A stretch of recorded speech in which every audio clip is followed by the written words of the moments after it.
নমস্কার বন্ধুরা, গল্পের চিলেকোঠা পরিবারে আপনাদের সকলকে স্বাগত জানাই। আমি সায়নী।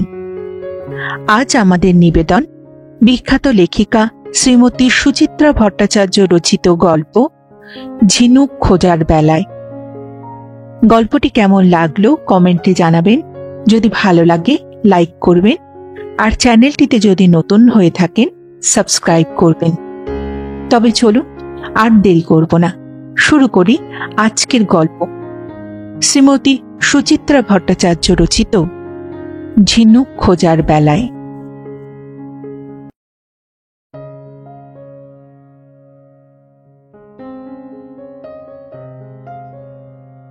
ঢেউয়ের পর ঢেউ পেরিয়ে ক্রমশ ভেতর দিকে এগিয়ে চলেছে ওরা। এক একটা দস্যি ঝাপটাকে সামাল দিতে না দিতেই ছুটে আসছে আর একটা। ভেজা বালির ওপর হাঁটু মুড়ে বসে জলের সঙ্গে ওদের এই ফুটুফুটি দেখছেন মাধুরী। তুতুন সারাশির মতো আঁকড়ে ধরে আছে নীলাঞ্জনকে, আর নীলাঞ্জনও খুব বলিষ্ঠ ভঙ্গিতে ওর কোমর ধরে লাফিয়ে উঠছে জলের মাথায়। এইমাত্র একটা বড়সড় ঢেউ ফুলে উঠে ডুবিয়ে নিল ওদের। টান টান হয়ে উঠল মাধুরীর শরীর। মেয়েটা ঠিক ঠিক নীলাঞ্জনকে ধরে রাখতে পেরেছে তো? টলমলে জলে চকিতে একটা পুরুষ শরীর ভেসে উঠতে দেখলেন শুধু। তুতুন গেল কোথায়? ছটপট করে উঠে দাঁড়ালেন মাধুরী। কিন্তু না, ওই তো তুতুন। নিজের নিঃশ্বাসের শব্দ শুনতে শুনতে তিনি দেখলেন বুকের খুব কাছে তুতুনকে কোলপাজা করে তুলে নিয়েছে নীলাঞ্জন। মেয়ে জামাইয়ের এসব রঙিন একান্ত মুহূর্তগুলোর মধ্যে তার কি থাকা উচিত? মোটেই তার থাকা উচিত নয়। পায়ের কাছ থেকে তোয়ালে জামাকাপড় তুলে নিয়ে ডান দিকে হাঁটতে শুরু করলেন।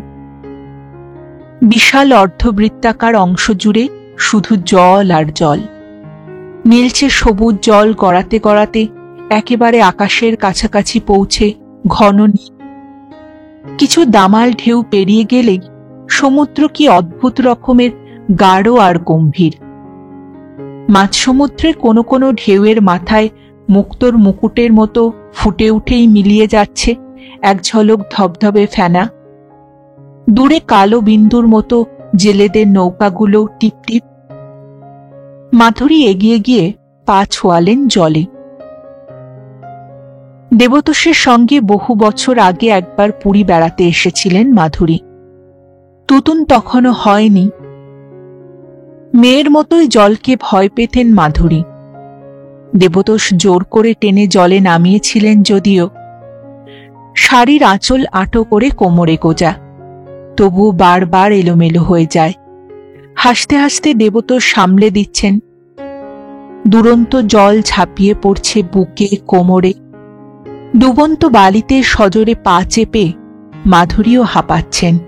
আর না, আর ভেতরে যাব না। চওড়া কাঁধ, ঈষৎ তামাটে রং, মানুষটি হাসছেন হা হা করে। প্রথম দিন স্নান করার পরই অবশ্য গা ছমছম ভাবটা কেটে গিয়েছিল। তারপর থেকে যে কয়দিন তারা এখানে ছিলেন, রোজ নামতেন সমুদ্রে। ঢেউয়ের দোলায় দুলে দুজনে চলে যেতেন অনেকটা ভিতরে। যে মানুষটার একটা দিনও তাকে ছাড়া চলত না, সেই কি করে চলে যায় হুট করে? কেন যে পৃথিবীতে এত মায়া, এত প্রেম, এত বন্ধন, কে জানে। মনটা হুহু করে উঠল মাধুরীর। অন্য মনস্কভাবে আরও একটু জলের দিকে এগিয়ে গেলেন।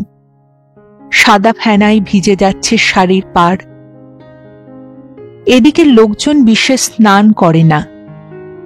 আরও এগোতে গিয়েই থমকে দাঁড়ালেন তিনি। সমুদ্র থেকে একটা মানুষ যেন উঠে আসছে, ভীষণ চেনা চেনা। ভুরু কুঁচকে তাকালেন তিনি। চঞ্চল ঢেউ টপকে টলমল পায়ে এগিয়ে আসছে মানুষটা। আরো কাছে চিনতে পারলেন, সুখময়। নিজের অজান্তেই ডেকে ফেললেন মাধুরী। মানুষটিরও কয়েক সেকেন্ড সময় লাগলো চিনতে। বলল, আরে মাধুরী যে, তুমি এখানে? মাধুরী লক্ষ্য করলেন তাকে দেখতে দেখতে রীতিমতো জিজ্ঞাসু হয়ে উঠছে সুখময়ের চোখ মুখ। আমি ভাবতেও পারছি না এখানে দেখা হবে তোমার সঙ্গে আমার। কতদিন পর দেখা হলো বলো তো? ভারী সুন্দর করে হাসলেন মাধুরী। বোধহয় 25 বছর। কি খবর তোমার? কেমন আছো? ভেজা পাজামা লেপ্টে আছে শরীরে, খোলা বুকে দানা দানা জল, পাতলা কাঁচা পাকা চুল নেতিয়ে পড়েছে। কত বয়স হয়েছে সুখময়ের? তারই তো সমবয়সী। এরই মধ্যে বড় বেশি বুড়োটে মেরে গেছে না সেদিনের সেই নরম যুবকটি? মাধুরীর তাকানো লক্ষ্য করে অপ্রস্তুতভাবে হাসলেন সুখময়। বললেন, দাঁড়াও দাঁড়াও, একটু ভিজেটা বদলে আসি। এখান থেকেও কোনাকুনি ভাবে তুতুন আর নীলাঞ্জনকে দেখা যাচ্ছে। দূর থেকে মনে হয় দুজনের শরীর মিশে এক হয়ে গেছে। বাতাসের একটানা শো শো শব্দ একাকার হয়ে যাচ্ছে চড়াচড়ে। হাওয়া থেকে আঁচল টেনে মাধুরী ভালোভাবে জড়িয়ে নিলেন গায়ে। সুখময় ফিরে এলেন। ওই যে আমার মেয়ে জামাই, তুতুন আর নীলাঞ্জন। তোমার মেয়ে এত বড় হয়ে গেছে? বাপরে! হবে না, বিয়ে পাশ করার পরই তো হয়েছে। এই তো গত শ্রাবণে ওদের বিয়েও হয়েছে। এখানে বেড়াতে আসবে, আমি বললাম তোরা যা, আমায় নিয়ে আবার টানাটানি কেন? জামাই কিছুতেই শুনল না, জোর করে ধরে নিয়ে এলো।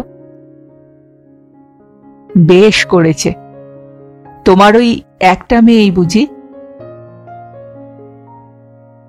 মাধুরী অন্যমনস্ক কিছুক্ষণ, তারপর বললেন, দেবতোষ বছর 5 হলো আচমকাই স্ট্রোকে মারা গেছে। সুখময় একটুক্ষণ তাকালেন মাধুরীর দিকে, তারপর সমুদ্রের নীলে চোখ রেখে দাঁড়িয়ে রইলেন চুপচাপ। মাধুরীরও অল্প সময় লাগলো নিজেকে সামলে নিতে। তারপর বললেন, ছাড়ো, এবার তোমার খবর বলো। একা এসেছো বুঝি? না না, স্ত্রীকে নিয়ে এসেছি। স্ত্রীর শরীর খারাপ, চেঞ্জে স্বর্গদ্বারের দিকে বাড়ি ভাড়া করে আছি। এই দিন 15 হলো। ছেলে মেয়েদের আনোনি? মেয়ে আমার নেই, 2 ছেলে আছে। ওরা কলকাতায় বৌদির কাছেই আছে। এখানে আমরা 2 জন। তুমি এখন কোথায় থাকো মাধুরী? আমি ওই যেখানে থাকতাম তারই কাছাকাছি আছি। মেয়ে একটু বড় হওয়ার পর একটা স্কুলে টিচারই পেয়েছিলাম, এখনো করছি। আমার বাপের বাড়ির কাছাকাছি দেবতোষ একটা ছোট্ট বাড়ি বানিয়েছিল আমারই নামে। চলে যাচ্ছে বেশ। সমুদ্রের ভেজা নিঃশ্বাসে ওদের চোখে মুখে নোনতা বাতাস জমছে। মাধুরী লক্ষ্য করলেন বেশ বিষণ্ণ হয়ে পড়েছে সুখময়ের মুখ। তিনি কি বেশি একটু আবেগপ্রবণ হয়ে পড়েছেন? মাধুরীরও বুক বেয়ে এত বেশি দীর্ঘশ্বাস উঠে আসছে কেন? কোনো মানে হয় না এসবের আজ। নিজেকে সহজ করে নেবার চেষ্টা করে বললেন মাধুরী, চলো, ওরা বোধহয় আরো কিছুক্ষণ জলে থাকবে। তোমার স্ত্রীর সঙ্গে আলাপ করে আসি, কখনো তো আলাপ হয়নি। সুখময় ঝুঁকলেন। তুমি যাবে সত্যি?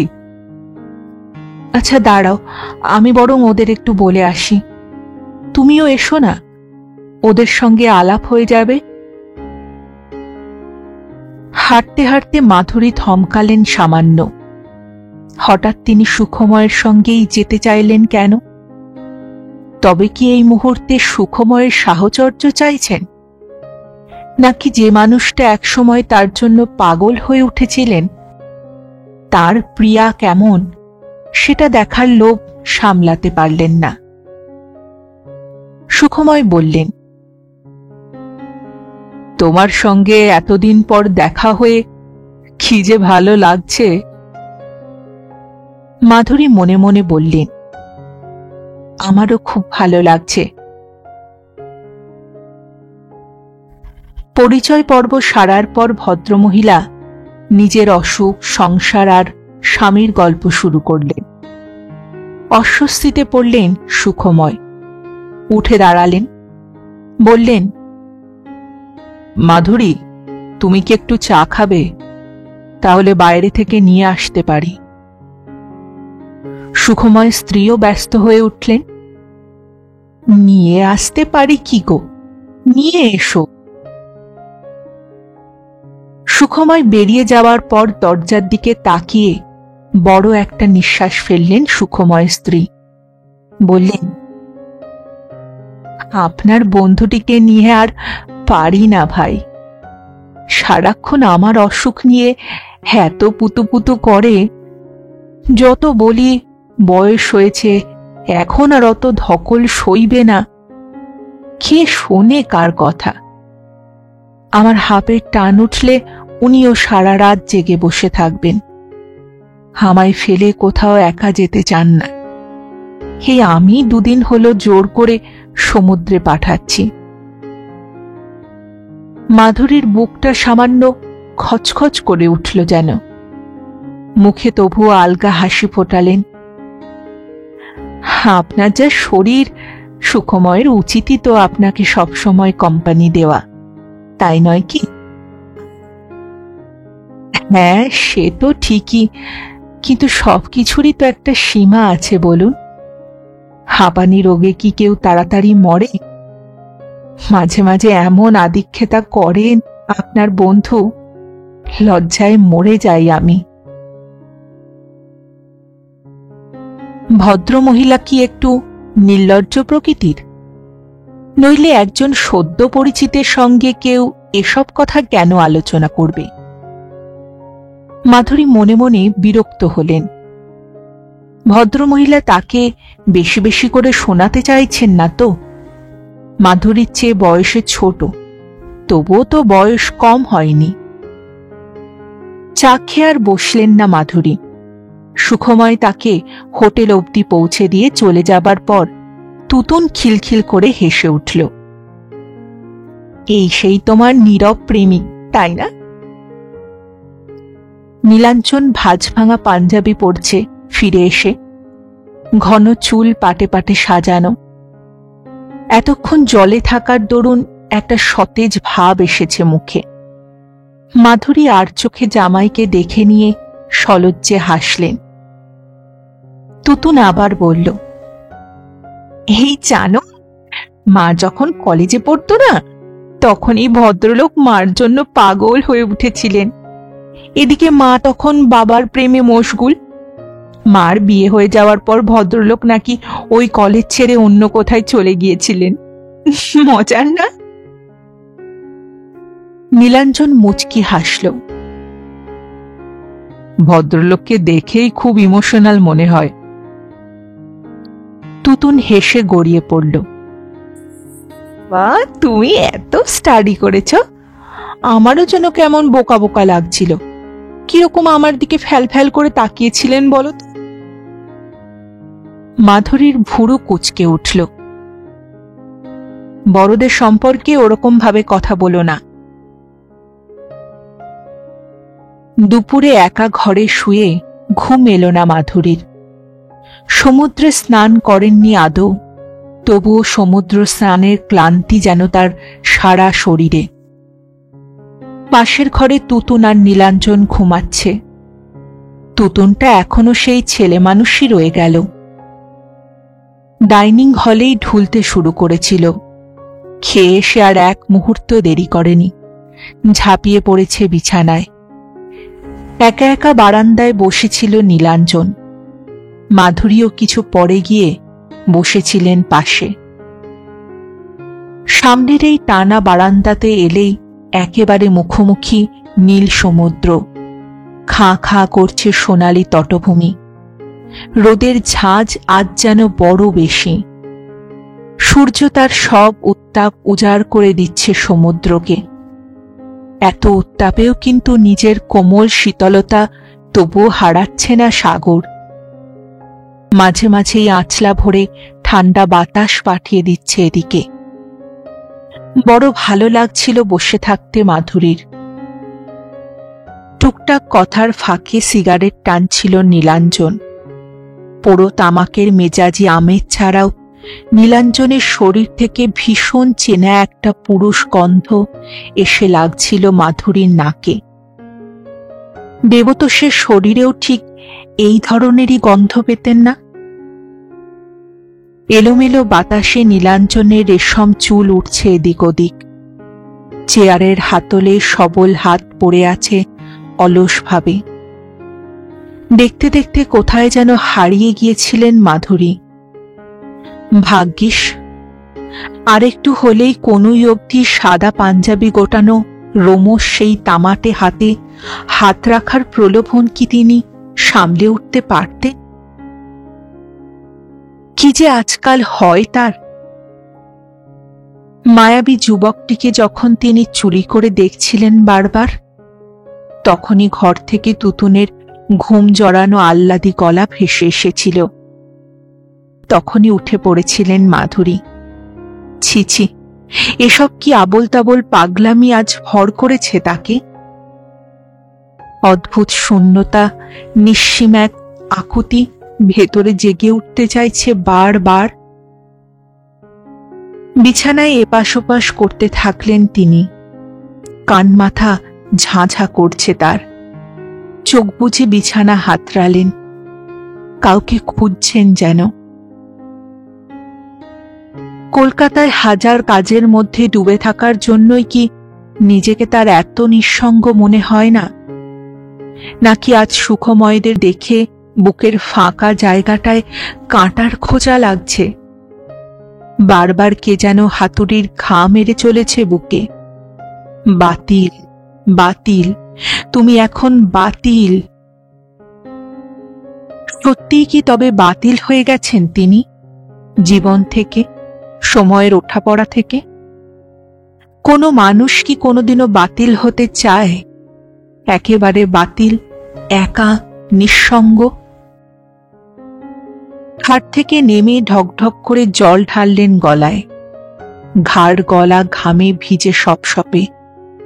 একটু বাইরের হাওয়ায় যাওয়া দরকার। নিঃশব্দ পায়ে বারান্দায় এসে দাঁড়ালেন।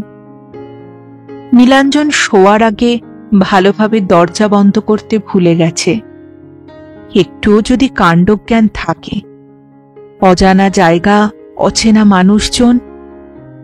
দুহাতে মুখ থেকে চুল সরাতে সরাতে দরজাটা ভালোভাবে টেনে দেওয়ার জন্য এগোচ্ছিলেন মাধুরী। কিন্তু এক হাওয়ার ঝাপটায় পর্দার এক টুকরো অংশ পতপত করে উঠতেই মাধুরী ছিটকে সরে এলেন। নীলাঞ্জনের বুকে মাথা রেখে শুয়ে আছে তুতুন, আর ওর মাথায় গভীর আবেগে হাত বুলিয়ে দিচ্ছে নীলাঞ্জন। মাধুরীর বুক ধড়পড় করে উঠল। দম বন্ধ হয়ে আসছে। দেবতোষ তো ঠিক ওই একইভাবে বিলি কেটে দিতেন তার চুলেও। পৃথিবীর সবচেয়ে আপনজনের বুকে শুয়ে নিজেকে যে কি সুখী মনে হয়, কি যে পরিপূর্ণ লাগে। কিন্তু দেবতোষের সঙ্গে সুখময়ের মুখটাও বারবার ভেসে উঠছে কেন চোখের সামনে? তার সঙ্গে আরেকটা মুখও যেন এসে যাচ্ছে পাশাপাশি। ছোটখাটো চেহারার ফ্যাকাশে রুগ্ন একটা মহিলার মুখ। সুখময়েরও হয়তো আর সেই আগের মতো দুর্বলতা নেই তার ওপর। সংসারের আর সময়ের পলিতে চাপা পড়ে গেছে হয়তো সব। কিন্তু সত্যিকারের ভালোবাসা কি কোনোদিনও ফুরিয়ে যায়? আবোল তবোল ভাবতে ভাবতে তন্দ্রা এসে গিয়েছিল মাধুরীর। তুতুন আচমকা গলা জড়িয়ে ধরায় জেগে উঠলে। মা গো, তুমি কি রাগ করেছ মা? মাধুরী চোখ বুজে হাসলেন। দেখো না, ও তখন থেকে আমায় বকছে, বলছে বড়দের সম্পর্কে ওভাবে কথা বলে কেউ। ঠিকই তো বলেছে, একদম ঠিক কথা। মাধুরী মেয়ের কপালে হাত রাখলেন। বারে, আমি তো শুধু তোমাকেই বলেছি, অন্য কাউকে তো বলতে যাইনি। মাধুরী মেয়েকে বুকের কাছে টেনে নিলেন। আহ, এই তো শান্তি, এই তো অপার শান্তি। তোমার খুব একা লাগে না? শুধু শুধু মন খারাপ করছিস কেন? বেড়াতে এসেছিস। দরজায় উকি দিল নীলাঞ্জন। বেশ একা একা মায়ের আদর খাওয়া হচ্ছে না? তোমার হিংসে হচ্ছে নাকি? তুতুন খড়খড়িয়ে উঠল। তা তো একটু হচ্ছেই। নীলাঞ্জনের চোখে দুষ্টু হাসি। এসে যাও তাহলে, আমার মাও তো কিপটে নয়, তোমাকেও ভালোবাসবে। মাধুরী তাড়াতাড়ি উঠে বসে হাঁটুর কাপড় নামালেন।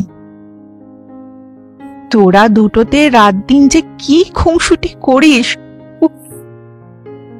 দেখুন না আপনার মেয়েকে মা। দেখো না মা তোমার জামাইকে। মাধুরী দিদিমণির মতো দুহাতে কান চাপা দিলেন। বললেন, হয়েছে হয়েছে, যা তো, এবার দুজনে মিলে একটু চা খেয়ে বেরিয়ে আয়। আপনি যাবেন না মা? না নীলাঞ্জন, আমার বড্ড মাথা ধরেছে। ও সকালের রোদটা লেগে গেছে বোধহয়, একটু বিশ্রাম নিতে চাই। সে কি, আপনার শরীর কি খুব খারাপ লাগছে? না না, ব্যস্ত হবার মতো কিছু নেই। তোমরা যাও, বেরিয়ে এসো।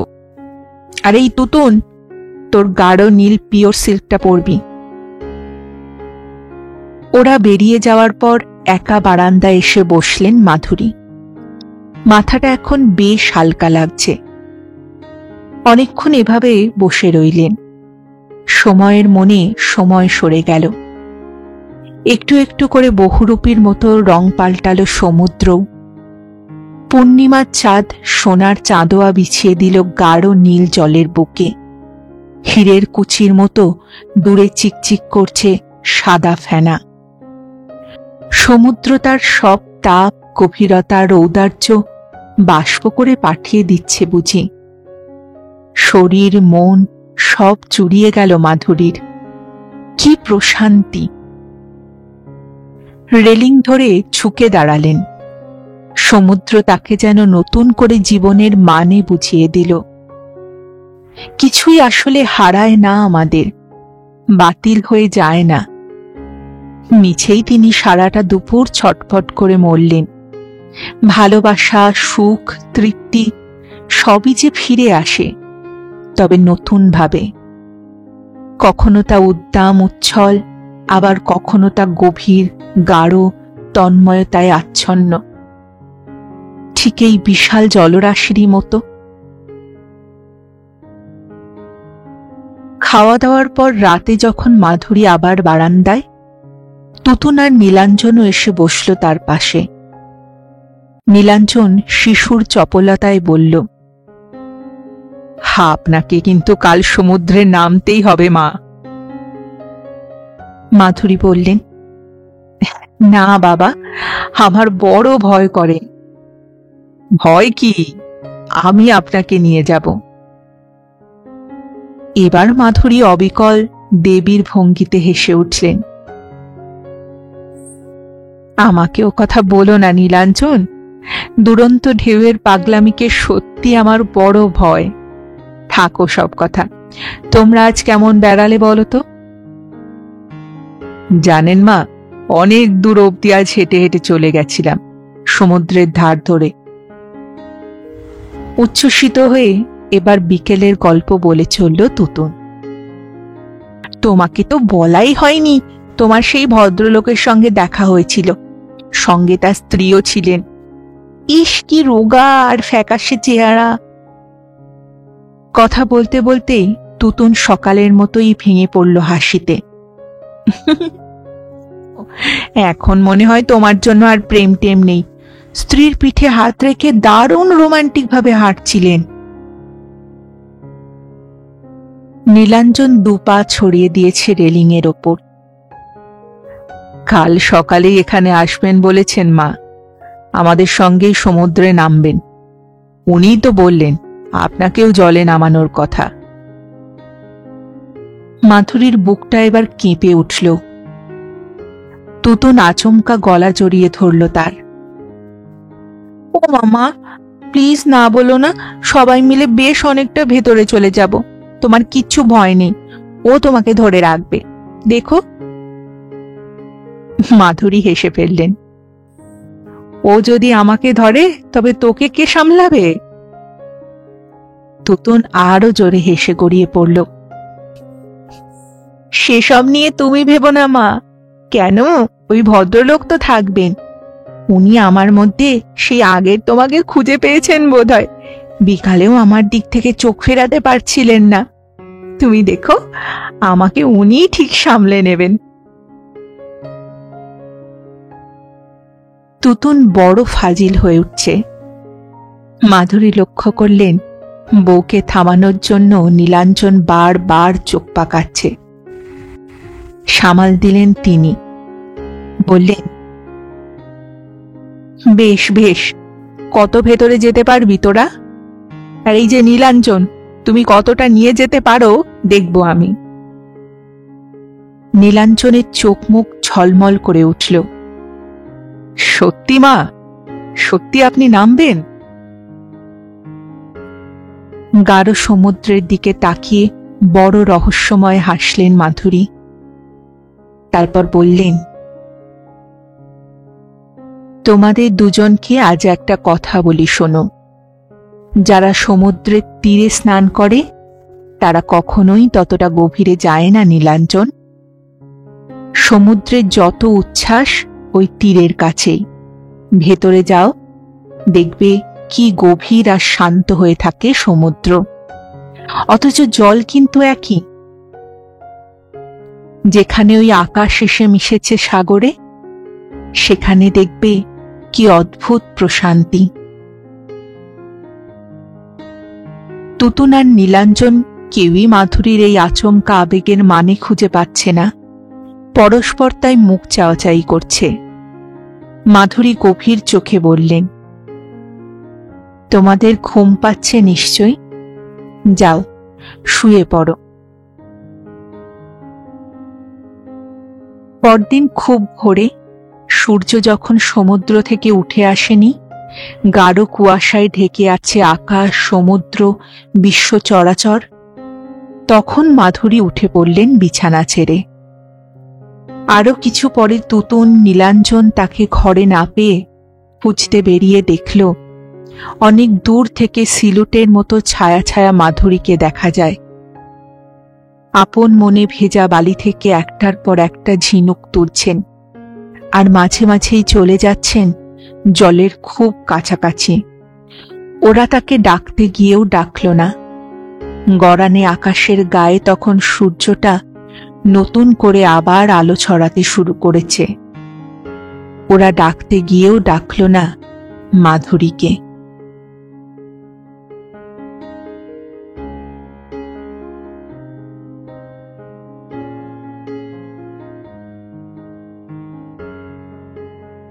শুনছিলেন আজকের গল্প শ্রীমতী সুচিত্রা ভট্টাচার্য রচিত ঝিনুক খোঁজার বেলায়।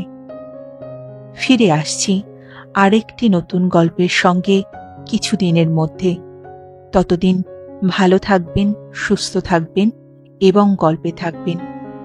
আর আমার গল্প পাঠ ও উপস্থাপনা যদি ভালো লাগে তাহলে লাইক আর কমেন্ট করতে ভুলবেন না। আর চ্যানেলটিতে যদি নতুন হয়ে থাকেন সাবস্ক্রাইব করবেন। এতে আমার উৎসাহ আর আত্মবিশ্বাস দুই বাড়ে। তাহলে আজ এখানেই বিদায় নেব। আবার দেখা হচ্ছে। নমস্কার।